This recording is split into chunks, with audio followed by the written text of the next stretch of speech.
My hill to die on is that it is at the very least spiritually malformative, if not potentially sinful, to watch and or participate in some way in the Bachelor, Bachelorette franchises. Okay, people. Wait, Esau, you got to give people a moment. Because a lot of them just threw their phones or fell off their chair or are screaming right now. Let me give my pitch. My reasoning behind this is that it does something to you to watch people, intentionally or not, harm themselves in body, soul, and mind. And I think that is what is happening in The Bachelor, Bachelorette. People are, while they are willingly subjecting themselves to it, they are subjecting themselves to great spiritual and sometimes bodily harm because they're putting themselves in situations I don't think humans were meant to be in, to constantly vie for different people's attention. Harems have been around for a long time.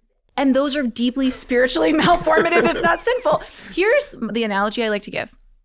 If there was a very popular reality TV show where we stuck a bunch of drug addicts in a house and hid a bunch of drugs around the house and said, watch them fight for the drugs, we would say it is immoral, certainly malformative for you to watch people willingly destroy themselves for your own entertainment. Kaitlyn, and I think this is akin to that. Love is not like heroin. I don't think you've seen The Bachelor if you think love is involved. I'm joking. I don't like the show either. I mean, I'm not willing to go out there and say it's a sin like you self-righteous person. I think, you are. To be clear, it has nothing to do with like the salacious content, though that could be, use your own conscience when it comes to consuming that. My concern is you are enjoying watching people harm themselves. Okay. And that is wrong. So how do you hurt yourself? Are they like literally fighting for the man? Like you said physical harm. Like what are they? Are they wrestling? Like what are they doing? I think some of the physical harm is just like they are really pushed to be quite physically intimate quickly. Because I thought this was like a competing. cable show.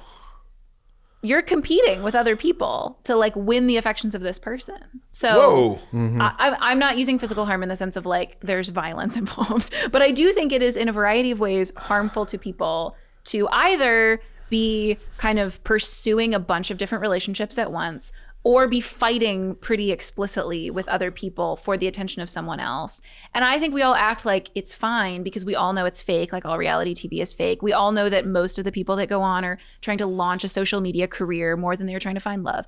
I just think that getting yourself physically, emotionally, etc., in those kinds of situations can be harmful, even if you're not going in trying to find love. And the drama of it is the drama of them getting into those kinds of disputes and tears. And there was this amazing in some ways, not in others, but like a scripted TV show that was influenced by people who had actually worked on The Bachelor about a producer on a reality dating show. And they showed things that, to my knowledge, are pretty accurate about how the show works, which is that the producers intentionally pit the men and women against each other, try and get them to dig up childhood trauma, try and put them in embarrassing situations so that they'll cry and be all emotionally involved. And it is, I think, psychologically destructive to people, and we watch it for entertainment.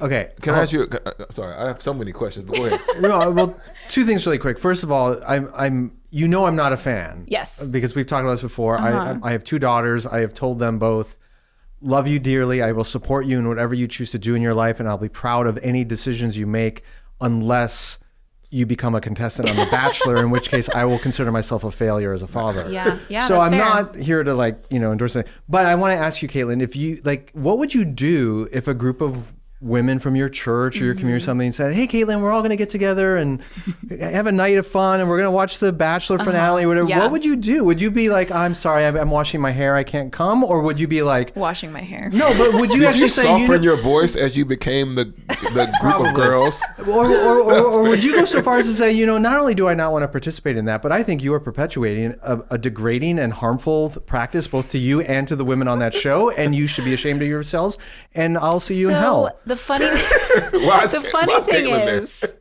thing is you're saying this like it's such an insane thing to do, but I have in fact in the past responded to an invite to go to a bachelor watching party with, I actually think it is nearly sinful to watch The Bachelor. So question answered. But you're walking your talk, right? I have seen it in the past, and I have gone to events in the past where it was thoroughly a community building event. And like a lot of reality TV, part of the reason it is a community building thing is because you're talking back to it. Like it's so ridiculous and you have strong opinions about different, contestants. And I understand totally why it's appealing.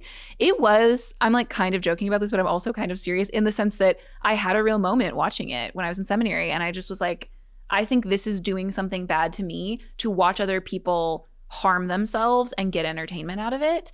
And I watched other people do the same thing. Like I just don't think it, and there's a whole other conversation, but we act like we can consume a lot of this content and it will not shape our view of what healthy relationships are like. But I think for a lot of people, it does, even though most people would say any of the relationships on any of those shows, I do not want to emulate. I think it puts the bar way too low. It goes like, if that's a terrible relationship, I'm just trying to get a step or two above that.